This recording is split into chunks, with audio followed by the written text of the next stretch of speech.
Today from the global lane, genocide and chemical weapons, Putin takes the Ukraine war to a dangerous new level. He's planning to escalate in order to finish this conflict off by May 9th. Global tensions rising. Is the U.S. military ready to respond to the threats? The military is actually going backward.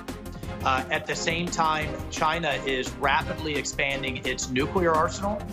Educational end run. School officials ignore new laws banning critical race theory instruction. We don't really let anybody tell us what to do if we don't believe in it. Johnny can't read, but sacre bleu. A drag-performing French teacher demonstrates how students can strut their stuff in Wisconsin. And it's all right here on the global lane. This week in Iowa, President Joe Biden accused Russia of committing genocide in Ukraine. Biden said President Putin is, quote, wiping out the idea of even being Ukrainian. More evidence is coming out of literally the horrible thing that the Russians have done in Ukraine. And we're going to only learn more and more about the devastation. And we'll let the lawyers decide internationally whether or not it qualifies. But it sure seems that way to me. Joining us with more on this and to give us a look at Putin's mindset at this stage of the Ukraine war is Russian-born former Defense Intelligence Agency officer and intelligence expert on Russian affairs, Rebecca Koffler. Ms. Koffler is author of Putin's playbook, Russia's Secret Plan to Defeat America. Rebecca, it's always good to see you. Good to talk to you again. So is Vladimir Putin guilty of committing genocide in Ukraine? What do you think of Biden's allegation? Delighted to be here with you, Gary, and your audience. President Biden's thoughts are on the right track. Putin has committed unconscionable atrocities, but it doesn't mean that President Joe Biden needs to verbalize every thought that comes to his mind. The calls for regime change, as well as Senator Lindsey Graham's advocating for the Russians to remove President Putin are actually very dangerous calls. The Russians have always suspected that regime change was an official U.S. policy. And so this kind of verbiage actually feeds into Putin's narrative and is going to make him double down on his offense against Ukraine. And he's planning to escalate in order to finish this conflict off by May 9th, which is a significant holiday for the Russians, at least the active combat phase of this conflict. Well, he's digging in his heels, isn't he? This week he said he'll continue the military campaign in Ukraine until his goals are fulfilled. In the wake of his losses, Rebecca, especially in attempting to take Kyiv, he appointed a new commander in Ukraine, the Butcher of Syria, who leveled and depopulated Aleppo. So what does that tell us? What are Putin's goals at this point? As the Russians like to say, it is not by chance, comrade. He's very proficient at the use of chemical weapons. The use of chemical weapons is consistent with the Russian doctrine. The Russians studied, they trained for it. And the fact that Putin is losing in Ukraine compared to his original goal, which was to topple Kiev and to decapitate the Zelensky government, he has not achieved those. And so he's switching to plan B. So I do not rule out the possibility of Putin employing chemical warfare tactics. In fact, he has already done so by striking a chemical plant in Sumy and creating an ammonia leak. This is what the Russians called asymmetric warfare. Well, there were allegations this week made by the mayor of Mariupol that Russia actually used chemical weapons there. Can you verify that? What have you learned? I am not currently in the position to verify this. The intelligence is not straightforward on this. Even the Pentagon has not been able to independently verify it. And that means that we don't have good intelligence on the ground. But what I can tell you, Gary, that it is very consistent with the Russian doctrine. And I do not rule out the possibility that it was actually Russia's hand that was behind this attack. Well, what is Putin's mindset right now? Is he crazy? Has he gone mad? Or does he know exactly what he's doing? He wouldn't attack NATO, or would he? He knows exactly what he's doing, Gary. He's not mad or crazy in the sense that he doesn't have any mental anomalies, as assessed by a former U.S. Air Force officer who is also a psychiatrist. No, this man knows exactly what he's doing. He has prepared this plan for the past 20 years. He never made it a secret. Unfortunately, we never paid attention. No, he is not looking to attack NATO. Any NATO country, Poland, Romania, even the Baltics are not on the target list. But what is on the target list is Ukraine, along with any post-Soviet state. Putin wants to reestablish control of the former Soviet republics. But the kicker is, and the nuance is that Putin is prepared if the Russian intelligence services assess that NATO or the United States or any country that's part of NATO is about to intervene, he will activate a preemptive doctrine that will include 5 instruments: cyber attacks, space warfare, nuclear escalate to de-escalate strategy, which is a low-yield nuclear warhead that could explode on the territory of Ukraine, and other options that I described in my book, Putin's Playbook, Russia's Secret Plan to Defeat America. Okay, things are getting more dangerous. We'll have to wait and see how things develop. Intelligence analyst Rebecca Koffler, thank you so much, Rebecca, for taking the time to provide us with those insights. We appreciate it. It's been a pleasure. Thank you, Gary. Unprecedented threats to American national security. During his recent appearance before Congress, Joint Chiefs Chairman General Mark Milley warned of war dangers beyond Ukraine. We are entering a world that is becoming more unstable, and the potential for significant international conflict between great powers is increasing. If Ukraine is only the start of what could become a bigger, broader conflict, perhaps even an eventual world war, just how prepared is the U.S. military to take on the challenge? Well, joining us is a member of the House Armed Services Committee, Florida Congressman Mike Walz. Congressman Walz is a highly decorated U.S. Army veteran who served as a Special Forces officer in Afghanistan, and he's the first Green Beret elected to Congress. He's written a new children's book, Dawn of the Brave. Congressman Walz, it's a pleasure. And before we discuss your book, let's talk defense budget here, the rising threats and the readiness of U.S. military, because you serve on the Armed Services Committee. So President Biden says his proposed $773 billion defense budget would provide the funds needed to ensure our military remains the best prepared, best trained, and best equipped military in the world. And he proposes the decommissioning of 24 Navy ships at a time when China is creating the largest Navy in the world. So is the U.S. lagging behind China and Russia in things like development of hypersonic technology? And do we need to do a better job of preparing for a bigger war than may be coming?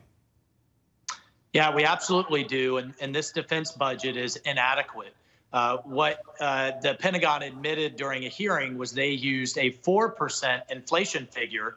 And we're seeing that inflation is truly at 8.5%, if not higher. So, do the math on a $800 billion budget. That's tens of billions of dollars. The military is actually going backward. At the same time, China is rapidly expanding its nuclear arsenal.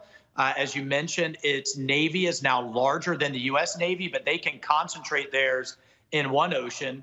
Ours is spread around the world. And their Air Force is new. They have stolen their way to the top in terms of taking our stealth technology, drone technology, hypersonics, and others. And they're launching more into space than the rest of the world combined. And I can tell you firsthand, they are developing offensive weaponry in space. You can't be number one on Earth if you're number two on space. So with all of that, we still have to deal with Russia, North Korea, Iran as they race towards a nuclear weapon, and keep a lid on global terrorism. What this administration is proposing is not enough, and we have all of that. It is our money that is fueling their military buildup. And that's why I'm telling every group I can, when you see made in China, put it down. Made in America isn't just a jobs issue, it's a human rights issue, and it's a national security issue. I've got to ask you about Ukraine as well. As the fighting in Ukraine shifts to the eastern and southern fronts there, Russia's threatening on another one of its fronts against its neighbor Finland, because that country and Sweden have expressed interest in joining NATO this summer. And the Russians have warned both countries against NATO membership. Russia held military exercises near the Finnish border, and heavy equipment, including missile systems, were seen moving near the border this week. Now, we can't verify the video. It appeared on Twitter. But if that's legitimate, this would be threatening, wouldn't it? How should the U.S. and NATO respond? Well, this could be one of the long-term blowbacks against Putin. If Finland and Sweden actually submit their membership application, so to speak, to NATO, which by all accounts, it looks like Finland will do this June, that's a huge win for NATO, and that is a huge blow to Putin. Finland has the longest land border with Russia. They have a long history of Russian invasions. They've seen now that if you're not in NATO, we may help you defend yourself, but we're not treaty obligated to actually come to your defense. But both countries are incredibly capable, both economically and militarily, and getting them into NATO should be something this administration aggressively supports. Well, Colonel, how do we address that, though, if they're moving missiles near the border with Finland? This is, well, Russian intimidation tactics, right? But we've seen Finland, within polling, Finland popular opinion, say, you know what, we need to be into that NATO defensive umbrella, because what Russia is doing to Ukraine, they could do to us next. And we need to stand strong diplomatically, economically, and militarily with Finland. The difficulty is going to be, as they're applying, if Russia decides to get more aggressive, we're not treaty obligated until they're actually in. And so they'll be in a dangerous period. But you know, the Biden administration can't be afraid of Putin. And they can't be afraid of escalation. Putin doesn't want a war with NATO or the United States because he knows he'll lose.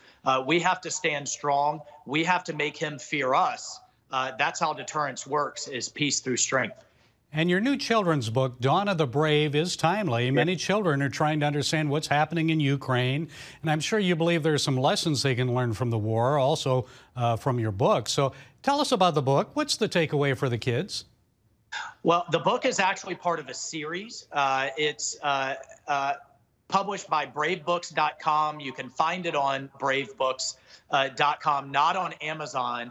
The kids get one per month, and that's focused on traditional values, family, faith. In the case of my book, serving your country through teamwork and coming together. Look, we've seen what's happened in Virginia with the school system there. We're seeing what's happening with Disney. We're seeing a left-wing agenda to put this nonsense in the minds of our kids. We have to take our kids' education back. We have to get good content into their hearts and minds, and just really proud to be a part of this effort. Okay, Congressman Michael Walz, thank you for your service in Afghanistan and on Capitol Hill. The book is Dawn of the Brave, and you said people can get a copy online. All right. Yeah, thanks so much. Okay. God bless. Thank you. Critical race theory end run. At least 7 U.S. states have banned the teaching of CRT, but some educators are ignoring the law.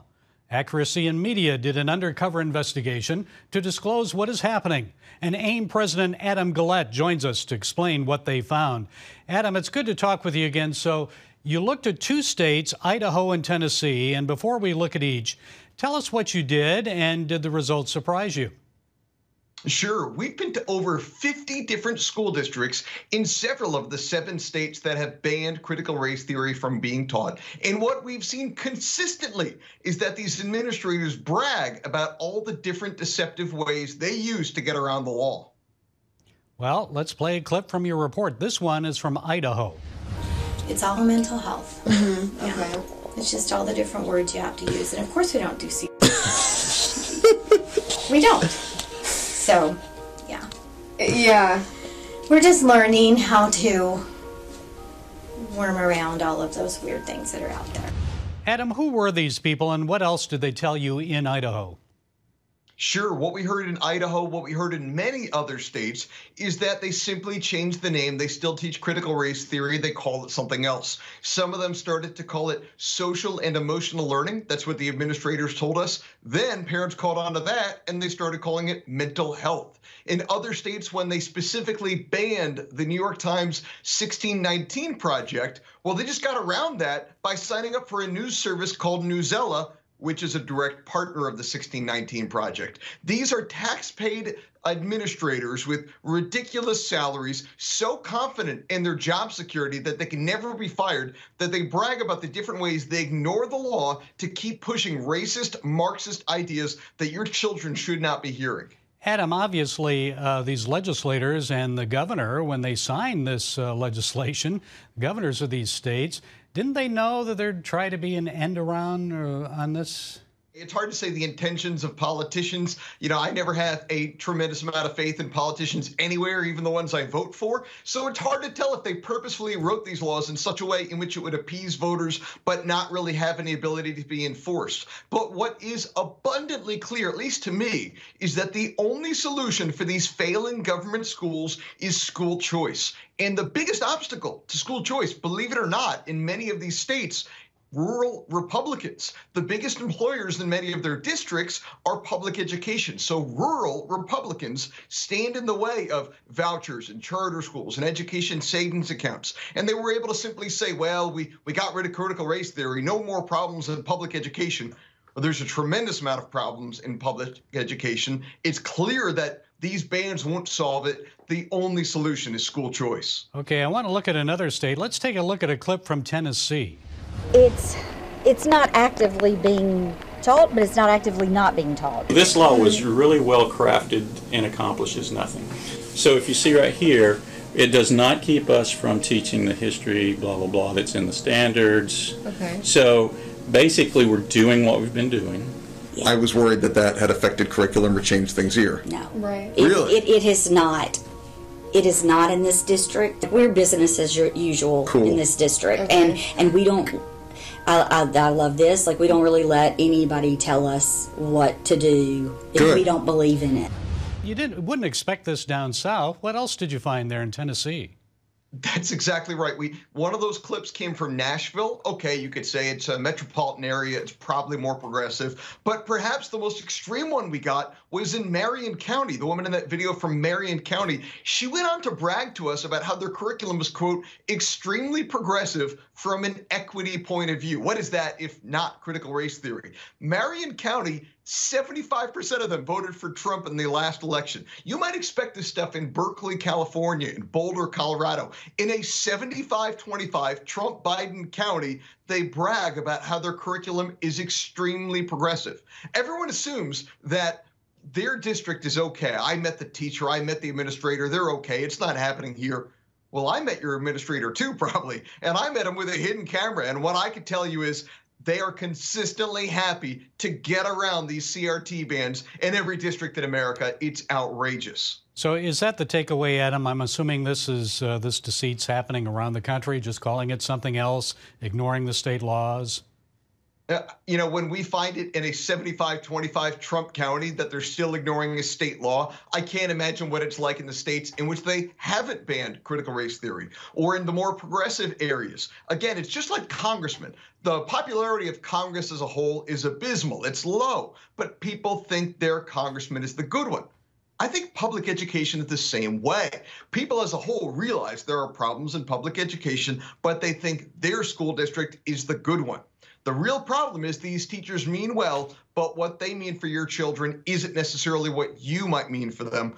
We've got to have opportunities to get our kids out of government schools. And there will be a big backlash, I'm sure, this fall when voters go and decide what they'll do in the future. So, Adam Gillette, president of Accuracy in Media, thanks for setting us straight today. I know you've got more coming.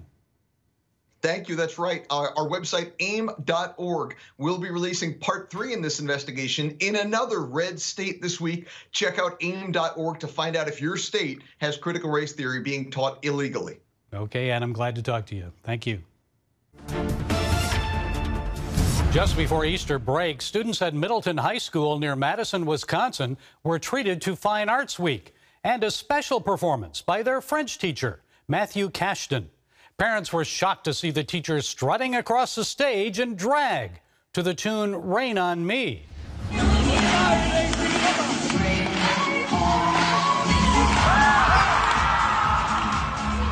A post-performance tweet pointed out that language arts proficiency at Middleton is 49%.